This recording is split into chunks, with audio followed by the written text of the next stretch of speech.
Listen, son, to all the sons out there. You can be anything you want to be.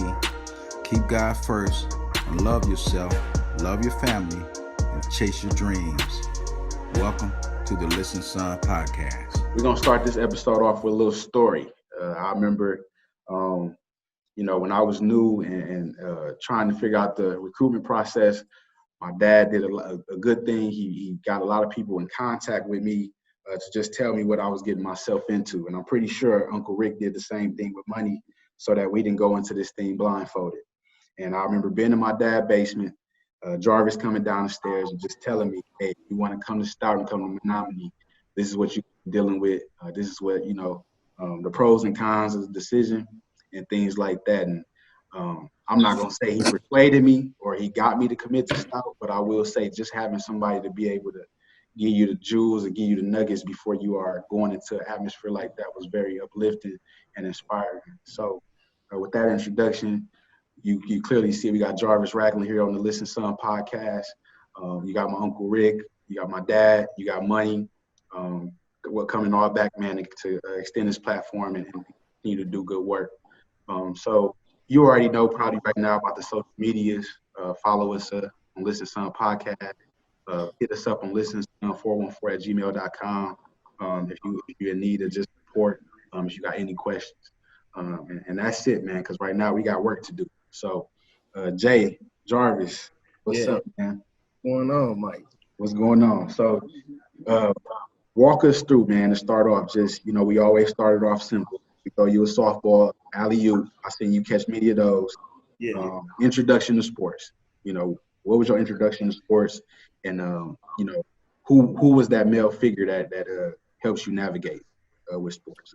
I started basketball really young. I could say about 5. I picked up the ball, going to camps and stuff like that. My mom always been my biggest fan, always supporting me wrong or right. But I had a coach called his name was Mr. Parker. And he died in my hands at school. And after that, it's just I always dedicate every game, wore his basketball number, wore his name on my shoes, things like that. So that was at an early age. So after that, I just took basketball so serious. I was committed. I got you. And here we go again, talking about trauma and mental health that we talked about on this show. And we're going to get to that a little bit later. But, so I know you're real good with your dad. You also have a male figure in space. How has that those relationships, either played a factor in sports or played a factor in? Yeah. Pops came to the games. Space came to the games. What I like about it is they give me 2 different types of feedback, advice. I know who to go to with certain things, or sometimes I go to both of them and just to see and just weigh my options. So they have not missed a game. My mom, dad, Steph, pops never missed a game. College game, on the road, at home. They was there the whole 4 years. Yeah. And you, interestingly enough, you said you didn't really have a NBA role model like that. You watched. Who did you watch growing up? I just love the game. Kobe was my man's, but I just love the game. I took the game from everybody and just put it in my game. But I just love sports. Give credit when credit's due. So some guys that we would never hear about that I took the game from, just because they circumstance and they story, So I just love the game. Got you. You went to King. We know that's it. All of us on this podcast know what that school is like. Just talk about your time there briefly, what you took from it, the role you played with that team. We was loaded, so I never was the man at King, because I played behind Corey Lucius, Mitchell Carter, things like that. But I learned so much from them guys. but I was never the man. Averaged 8, 9, 10 points. Got looked at some big schools and things like that. But yeah, King was my best choice.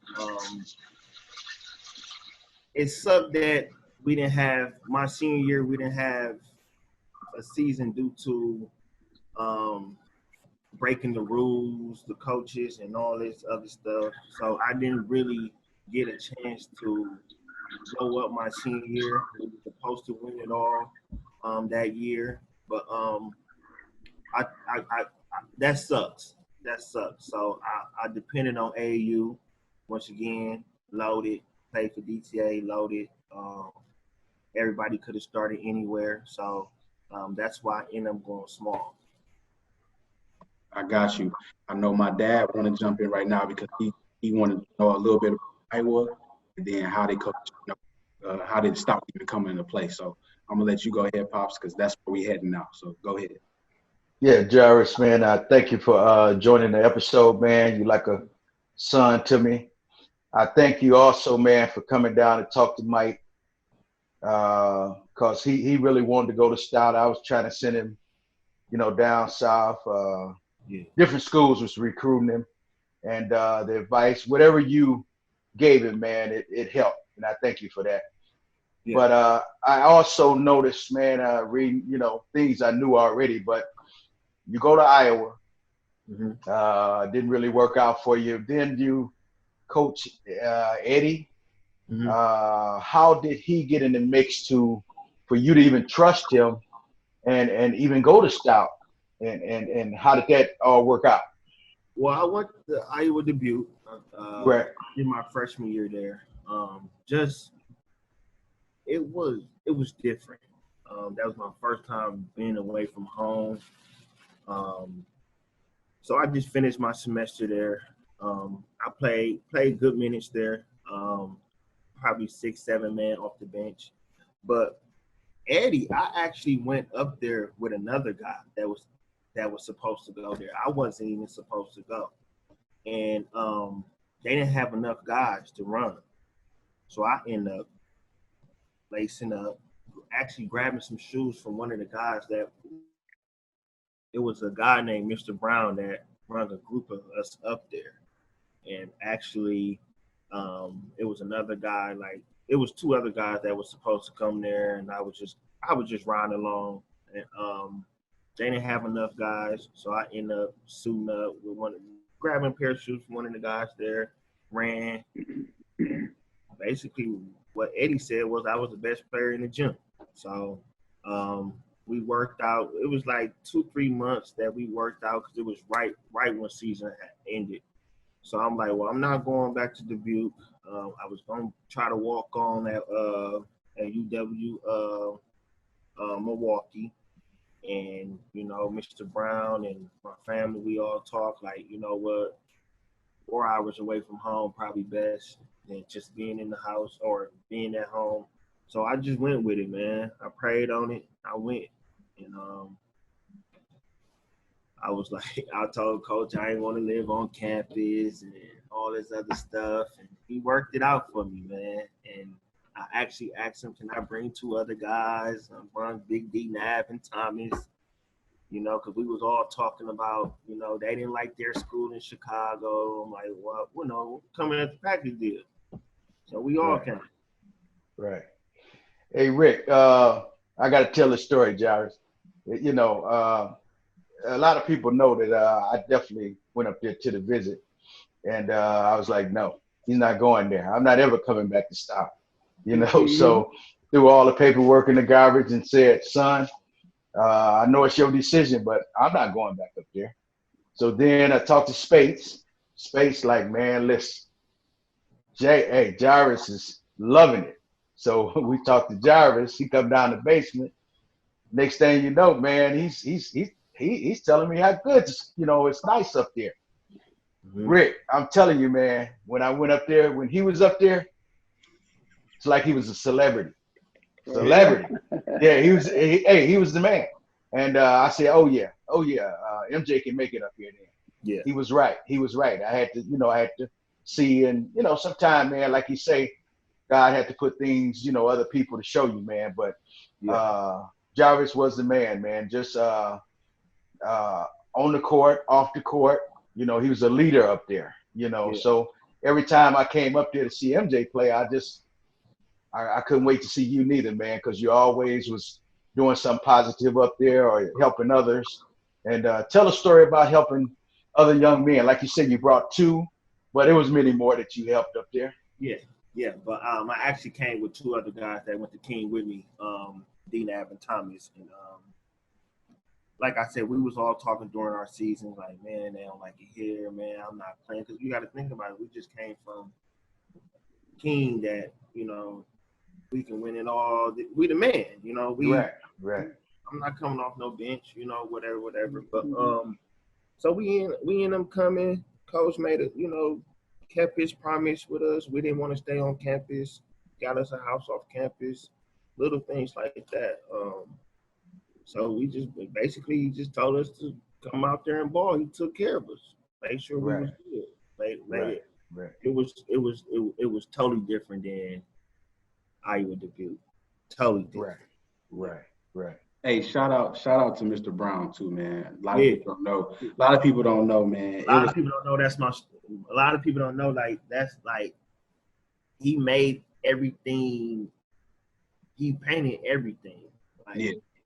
I mean, when I didn't know Mr. Brown at all, you know. My mom met him, you know, and my mom was just letting him know my frustration at Iowa debut. So that's why I ended up riding with him to see another scenery. And on my way home, them 4 hours, he didn't even care about the 3 guys that he brought up there. I'm on the phone with my mom. I'm in here trying to get my transcripts from Iowa debut. Like, this it, Mom. This it. And then what got me is this man quit his job here and moved down there. That's what I was just about to say. He moved down there with us, with his family. And then his family ended up going to the high school down there and look up on Sports Center. He the man.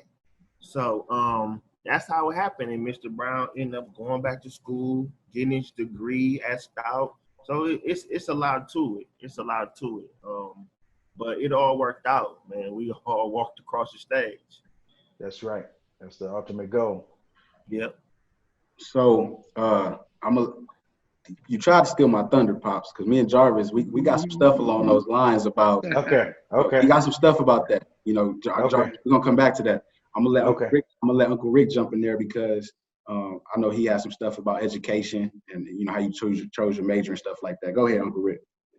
Welcome, young man. How you doing? How you been? I ain't seen you since I was at your parents' house over there at that backyard set. But anyway, every time I welcome people on the Listen Son, and now you're in the fraternity of the Listen Son podcast. So we pass it on, let people know, hey, we're creating a large fraternity that's not gonna never stop.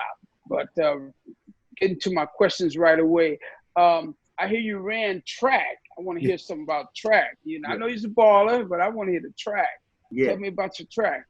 How track worked out. So when I went to Iowa debut, all sports athletes, we only had pass and fail grades.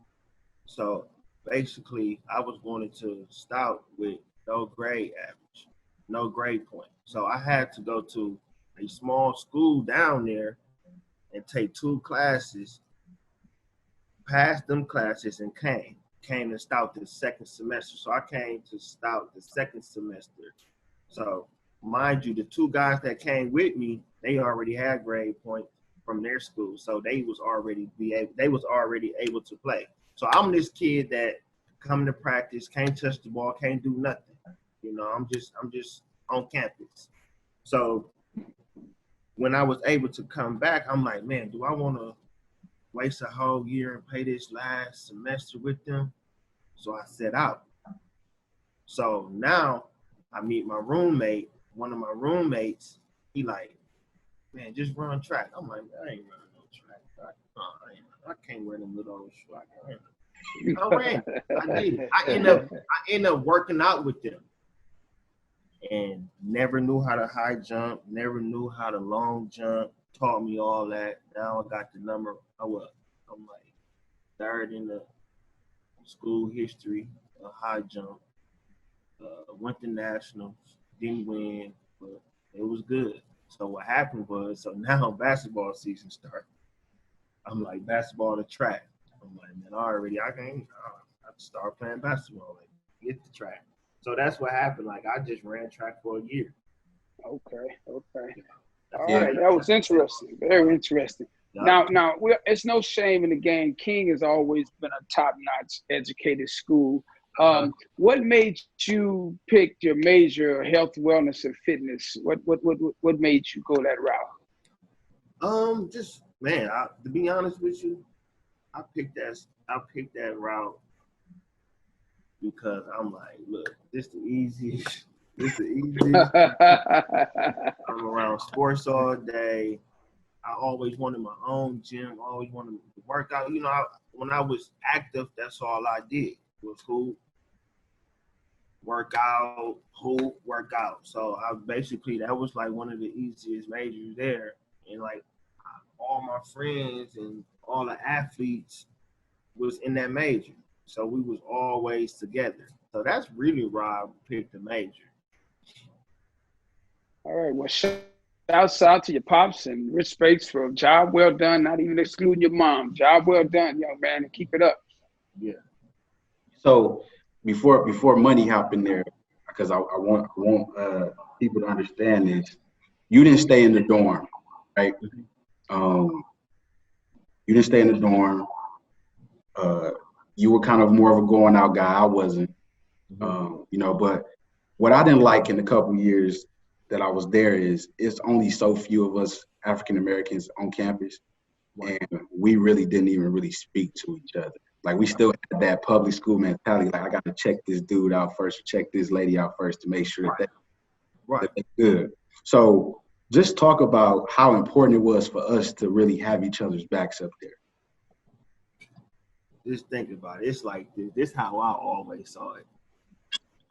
At that time when I first got there, it was what?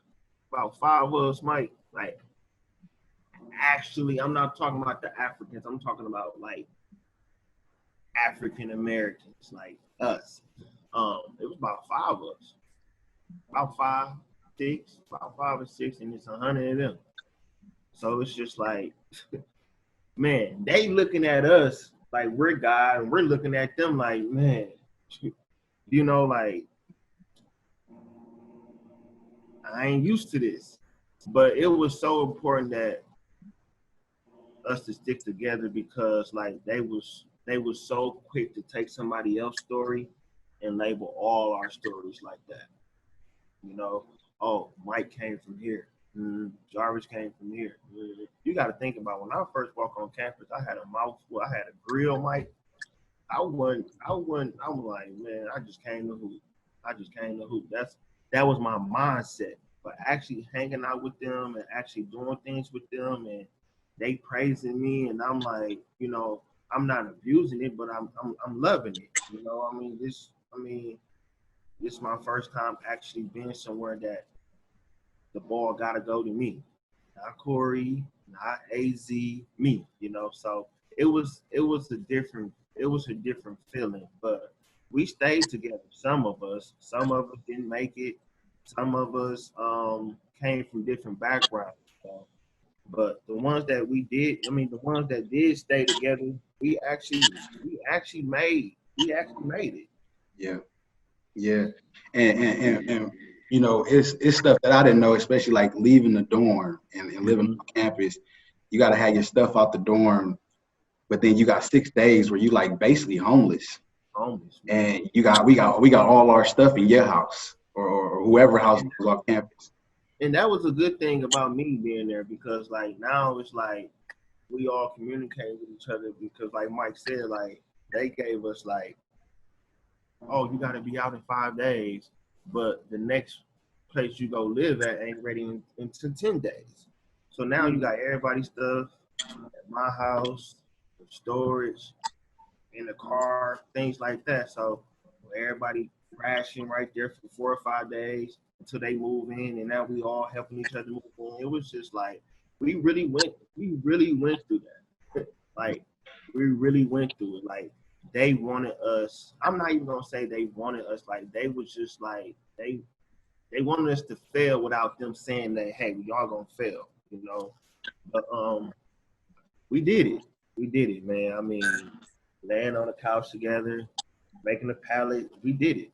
Yep. Yeah. I remember it was 3 bedrooms. It was 8 of us in there. Yeah. Yeah.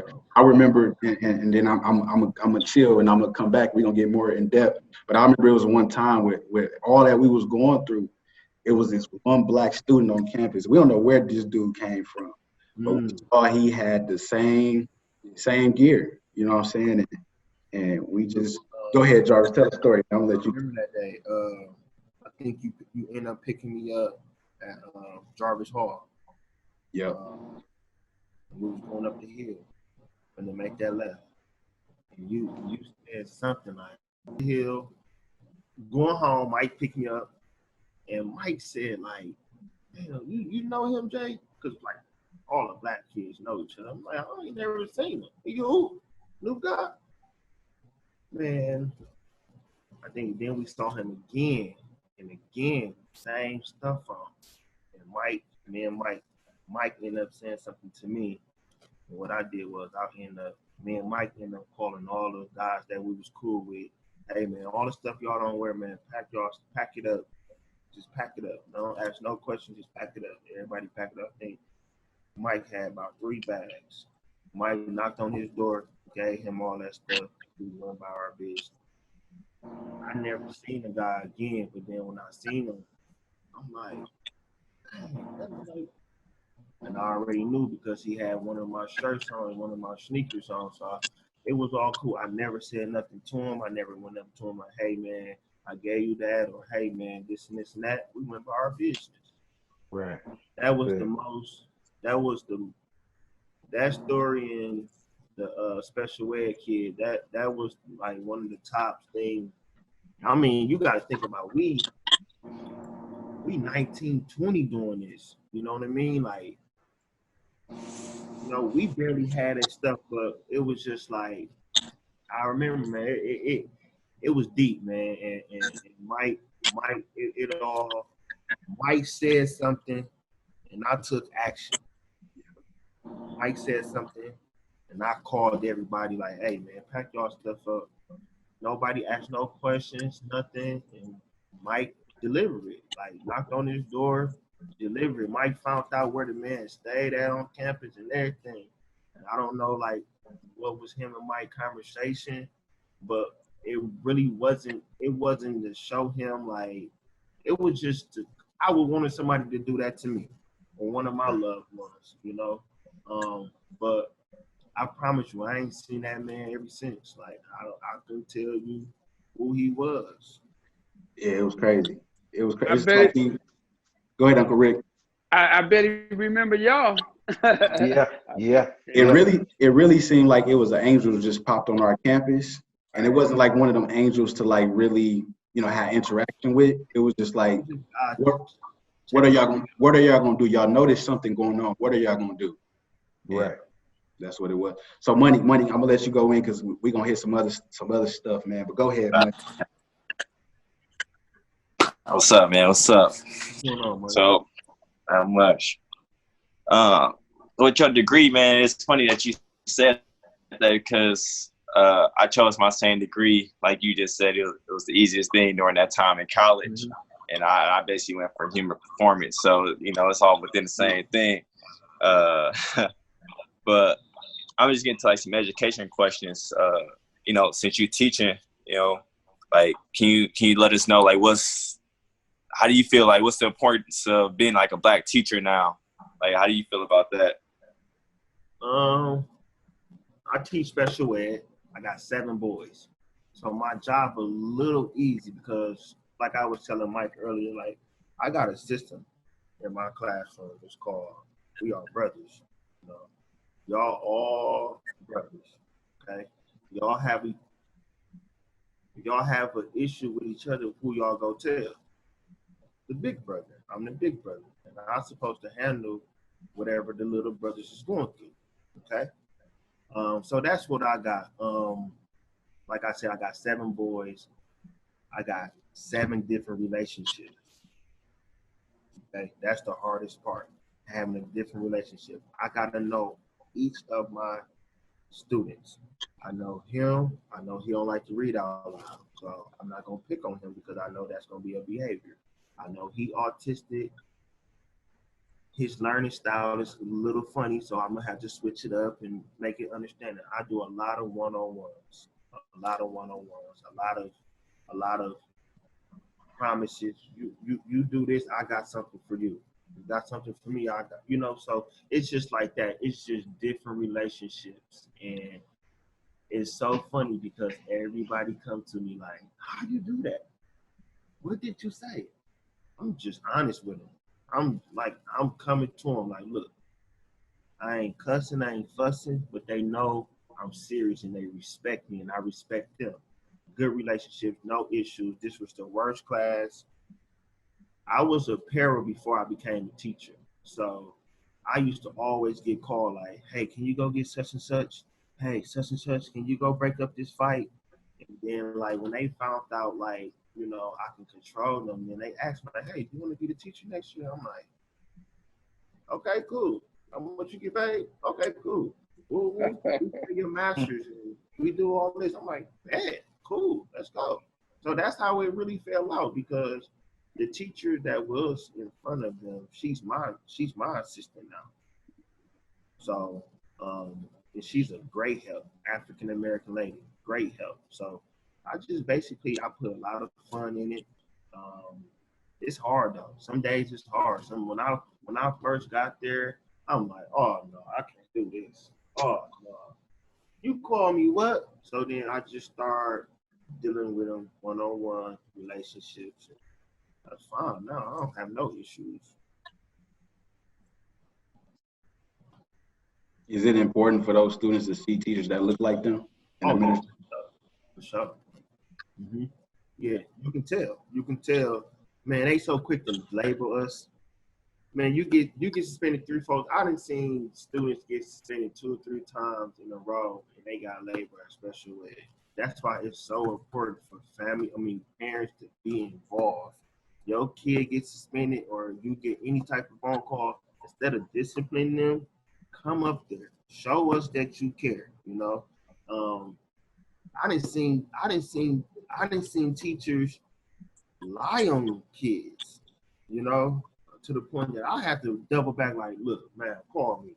That's not how that went. He's serious. He told her 3 or 4 times. That's why he went to go hit little Johnny. It's just little things like that. I'm just, because I would want somebody to do that to my kid. And now I realize that all teachers is not right. They not, you know, so they quit. I'm the only African American male teacher in there. I think we have 2 females, and then the rest of them, yeah. Gotcha. Yeah, and I'm glad you touched on a lot of that stuff because I feel like that also led to like coming from like the sports with it, you know, that could have taught you a lot and helped you with like the patience and just the leadership in the classroom and just being able to communicate and just being that big brother for them. My other question is more sports related. You said you went from Dubuque. I know how Dubuque is. I've been there. I know it's rough out there. But just your transition, you know, because you came from a city school, your transition from being at city school to Menominee, going to Stout, like how did you feel like that, like helped you grow up and become like a man in that standpoint, and helped you like on the basketball court?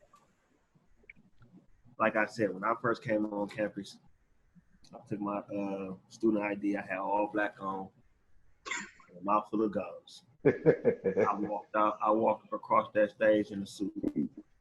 So that right there tells you, like, I had to go through that. You know, I can just see, like, okay, my sophomore year, and then now I'm wearing a little stuff that fits, and now I got a little polo game on, and now I'm wearing suits. So it just tells you, like, I grew. You know? on the court and off the court. When I first came out there, it was just about basketball. But now I'm actually networking and actually saying like, man, I'm finna graduate in 3 months. What I'm planning on doing? This basketball don't work. What I'm gonna do? So all that stuff that I was working on and I was doing, it all came together. Yeah. So you want to totally different mindset. Totally different mindset. When you go through that, when you by yourself, when you gotta go and pick up a job because fluctuate, you and blew through your man, it got real. It got real. You couldn't call mama all the time. Mama 4 hours away. Oh yeah, I know that's tough for sure. Cause I've been at the Stout too, and that's where it's gonna lead to my next question for you. Cause I mean, Stout always had that tournament, like that little winter basketball tournament they did, and I got a chance to see you play. Like I think it was your senior year, and if I believe y'all, I mean y'all wasn't as good as a team. I don't think y'all had a good record, if I'm correct, right? Yeah. So my senior, I didn't win a game. Okay, yeah. See. So I broke my foot my senior year. I broke my foot my senior year, second game, second play, off a skip pass. I was playing D. Broke my foot in Iowa. Coach, I'm like, Coach, this ain't broke. It's over. Tied them shoes up, went down there, shot a jump shot, air ball. Oh, it's over. I went to go sit down. Went to the hospital. They told me it was broken, that I had to have surgery. Oh my God, we were supposed to win it all. We was loaded. I came back that year. I was the only senior, and I played with 9 freshmen. I didn't win a game. I averaged 29, 28. I didn't win a game. I went 0 and 23.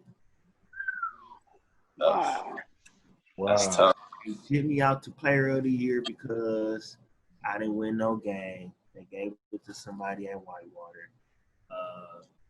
I seen double team, triple team, tip, everything, man. And I just was like, what can you say? I ain't win a game, man. So when I say I've never been so frustrated, I don't know how many times I done talked to Mike, how many times I'm like, Mike, it's over with. I'm done. I should have did football. I should have stayed in track. Forget this. It wasn't for Mike. And not even Mike even just giving me advice, just him just listening made me feel better. You know what I mean? Just like having somebody that physically right there, I'm knocking on this door. Hey, we need to talk. He ain't say nothing at times. At times he said too much. It was just a catch-22. Then I ain't know what to do, man. Right. So other than that, was there anything else that just kept you going or kept your head on straight? Saying like, hey, you're not gonna give up, you're not gonna quit. It's your senior year. You looked at it as a leader. My mama, I couldn't come home with. I don't think I can count on my hand how many times I done came home when I went to Stop. I stayed there every summer. I got a job. I worked out. Got a job. Got to work out. I don't think I came home more than a week when I went up to Stop. But when I was at the Duke, I was at home every week. See the difference? Just had people that was up there hungry, right? Calling me. And it's so crazy that once I did it, everybody else started standing up there. So it was like, I didn't even look at it like a follower. I look at it like, okay, now we all in here. Now we all working out. Mike working out. Now I'm outside. I'm throwing plays at Mike. I'm lining up with Mike, or now Mike rebounding for me. I'm playing Mike in a one-on-one. We all had that relationship because we had that one goal. We got to get out of here. We got to. That's how I did it. That's how it happened. I gotta give it to you on that one for sure. But my last question, at your senior year, I know what everybody gonna do. They gonna, you're gonna test the waters of trying to get overseas or seeing how far you can go. Yeah. Can you talk to us about your experience of just going to like the combines? Because I know my experience. I want to hear about how your experience went about it and what you thought. I ended up moving to Cali. I was blessed to know some trainers down there. One of my roommates, some guys that played football. So I went down there. I moved down there about 3 months. Train 3 times a day. Then I went to Vegas. I was in the top 100, made top 50, made top 20, made top 10, won a championship. And right there, it's like I didn't have no spokesman. They were like, who is this guy from D3 school? I ain't had no spokesman. I'm doing everything on my own. So then when I did talk to someone and they did let me know, yo, this is how we gonna do it. This is how we gonna do it. So then I got a contract to go over to Portugal for 6 months for $50K. I'm down, man. Let's go. Boom. Got a phone call. Got a whole kid on the way. Stopped everything. Came back home. Take care of him, see what was going on. I'm like, I'm gonna get back into it and just, stuck with it. I mean, my situation was a little different though. Yeah. Different backgrounds. That's tough. Yep. Foot wasn't really healing up. I broke my foot and got 5 screws in there. Really wasn't, really, they didn't really, it was, and nothing, and that kind of, it was like working after workouts, I had some stuff with the Spurs, had some stuff with Detroit Pistons, that I actually really just, my Detroit workout, I ended up going to a wedding to be a best man. So I really just, that's my home dog. So I'm like, whatever. And then the following week, I had one with Detroit Pistons. With Detroit, and I had another wedding. So I ended up picking 2 weddings over that. Why? I don't know. My boys since I was in like 3rd grade. So, they big day. I decided to be there. That's how that happened. We're on now. Show. Yep. Yeah, I'm gonna pass it back to Mike. I got some more questions, but I know Mike want to ask his questions as well too. Oh, no, so no, it's all gonna lead to friendly conversation. Hey, MJ, let me ask Jay, I want Money to hear this. Jarvis, do you remember well, I was up there a lot of times, but y'all had open gym a couple of times, and I think you and a couple other guys was like, Pops, Mike need to be playing basketball, And I was telling y'all, nah, I can't get him to play no basketball. His passion is football, but y'all was having so much, like you said, competitiveness on the court, But tell Money a little bit about that, man. That he if he wanted to, he probably could have played a little ball for stop.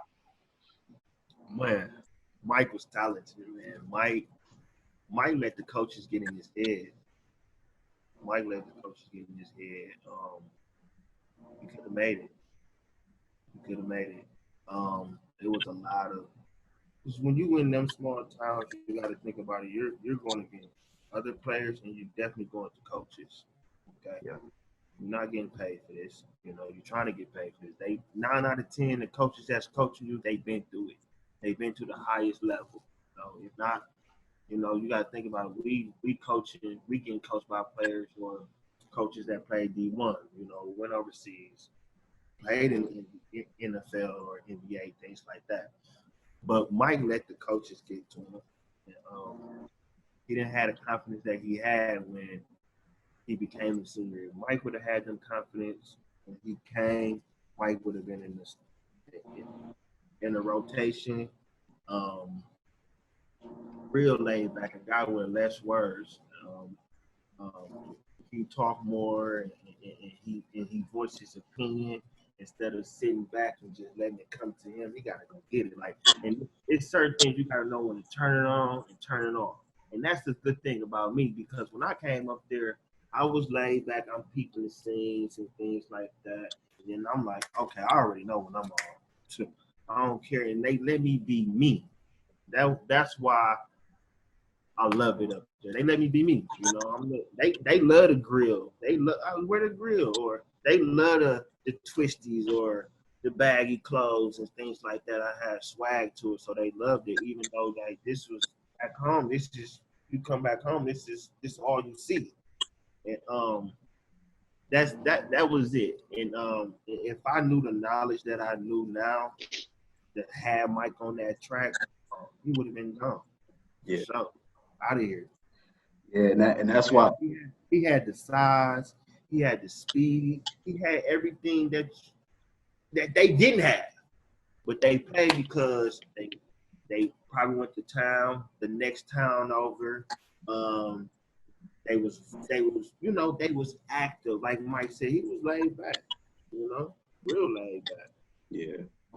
And that's why I admire the relationship with my dad and Uncle Rick. Just because they allow each other to be themselves, Right. you know what I'm saying? But you can still see they have fun. And where I'm going at with this is, like I said it a little earlier, we had different ways we had fun out there. You know, my fun was playing 2K or open gym or, something like that, going to try to catch a concert. And I know Jarvis had some of the similar things. Money, I'm pretty sure you did some of the similar things. But I didn't go out. I never went out. And then I'm glad the dudes really didn't get on me too much about that. I never knew why they didn't, but they never really got on me too much about that. But I made sure that when they went out, and Jarvis made sure that when his people went out, whoever he went out with, we all came home together. So I'm gonna let him touch on that. Yeah, it was always a phone call away. Any time of the night I call him, hey Mike, come pick me up. Or Mike, I ain't feeling it. Come, man. We just lost. Mike used to come pick me up from the bus. Like, man, I can't walk home with them. There been days that I ain't even get on the bus. I just rolled back with Mike because he and Joe 2-3 hours and watched us play. Just upset, just didn't know how to handle it. And like I said, if he would have just had that a little hungry with him, instead of he got hungry his junior year, but his freshman and sophomore year, he should have been hungry. If he would have had that same mentality, that same mindset when he first came in, Mike would have been out of here overseas at least. But when he did play, he played though.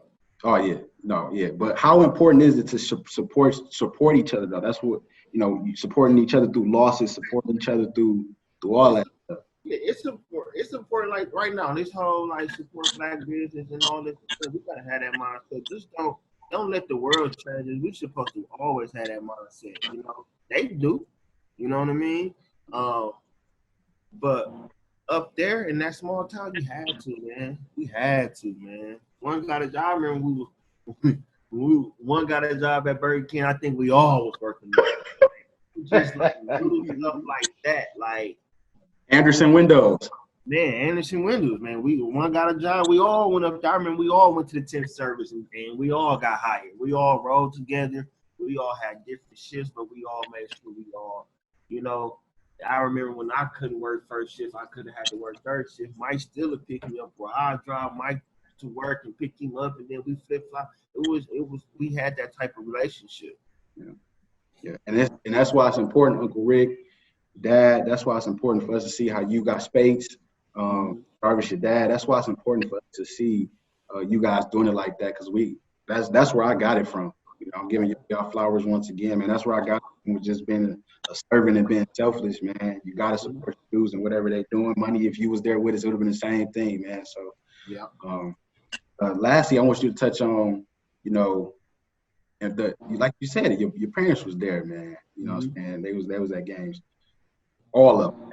How important is that? Because when you first get there and you're not playing, that's kind of where my confidence was a little wavered. You know, we all grow up in these environments where, like we talked about in episode 3, I want to talk about, I think I want to say, where you have your parents there and you can see them right after a loss, or you can see them right after a 50-point game. But we had to be that parent when you walk off the field to each other. But to have your actual parents there for a game like Whitewater, a game like Stevens Point, talk about it. I know guys that parents I have seen people parents only come to their senior game. Talk about it. Senior night. I didn't see people just come to their senior night, or they just came because they did play. You know what I mean? So it's like it's very important, man. I'm talking about, man. They parents was there. I mean, my senior night I had about 60 people there. My senior night with my shirts on. It just showed them like, man, your people here, like, you know, it was just it's a different type of love. Yeah. Different type of love, man. We didn't see so many people money. I know we didn't see so many people good talent. I'm thinking of a couple in particular putting up 20, 30 coming off the bench. Right. And they ain't got nobody there. They ain't got nobody there. You know, and they got all the hunger in the world. Well, my mom and my dad got to walk down somebody else. And that's not even they, you know what I mean? It just, but they would never know, you know? Yeah. That happened. That happened. And that's why Listen Son is important, because Uncle Rick and my dad talk about it all the time, how they had to be parents, community dads for so many guys that are in that situation. So we lay down a good one. You know, Future, I know you sold yourself short. You know, he a teacher, but you also work in the home care, group home, taco truck. 20 seconds, man. Do your elevators. Tell the people, man. 20 seconds. Yeah, I'm a special ed teacher, 1st, 2nd, and 3rd grade at Lord Barbie, the old Garden Homes. This will be my 2nd year. I'll be getting my master's in spring in special education. I have a room and board for mental illness adults. Got 2 houses on 1st and Keith. And then I have a food truck that I just got that I just invested in for my dad. About 3 or 4 months now. In one word. Blessed. The people, yeah, blessed, but the people I'm gonna nominate, they'd be surprised, wouldn't they? Oh yeah, for sure. Like, I didn't even know that I was gonna walk across the stage in high school. Yeah. I'm getting my master's. You know. So it's just blessed, man, and like I have to say this, a quote that stuck with me when I was in college, and finish you can destroy what you built in years, and I live by that quote because you really can apply that to anything, you know, but that quote, I needed to hear that quote in my environment. A lot of times, man, when I first got there, so many times that I had to bite my tongue, so much stuff that I would not let go down in Milwaukee. So I just had to remember where I was going. I had to stay focused. And then now I got so adapted that now let me holler at you now. Now you know what you pulled last year? Now I'm able to let them know because I done built that relationship. Yeah. So that's a quote. Like I said, in minutes you can destroy what you built in years. Yeah. And it's important, man. That's now. Like, if I go out and get in trouble right now, you can forget the food truck. You can forget the group home. I'll be on Fox 6. Quick in a heartbeat. What? But I'm blessed to say that I never got in trouble up there. I'm just blessed, man. If I can do it, anybody can do it. For real. Well, I do want to tell you this, Jarvis. You're really blessed, man, because I know your pops personally. I know your Spates. We go way back. We're real good friends, all of us. Me, Rick, Spates. So you had your mom. You know, you had a great support. A lot of people we had on the episode, they didn't have the support you had. So I thank you for, not the stereotype not getting in trouble because of the support that you had. You know what I'm saying? So that was a great thing, man. And your uncle is my brother-in-law. A lot of people don't know that, but we family. We family. So yeah.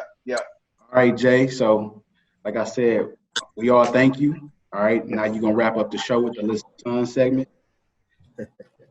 To your son and to all the sons out there, man, what you gonna leave with them? Man, stay being their lives, man. It's a different feeling when you got one, man. I don't put myself first. My decision making, everything is off my son. My son don't live here; he lives 4 hours away. So communication and when I do get that time with him, it's just all about him. That's very big, man. I became a role model overnight and didn't even know. We got a relationship and a bond that nobody can break. He's 4 years old, very physical. He's ready. I don't know what he's gonna play, but he's ready. But I just say, man, keep God first. Communicate with us, man. Communicate with our strong Black guys out here, dads. I'm so blessed though, man. I did not see none of this. This teacher stuff, all this just happened overnight. Kids, man, we're blessed. Thanks once again, my fraternity and sorority of listeners of Listen Son podcast. Please, women and men, please like, subscribe, and share. Continue to support our goals to connect untold special real life stories.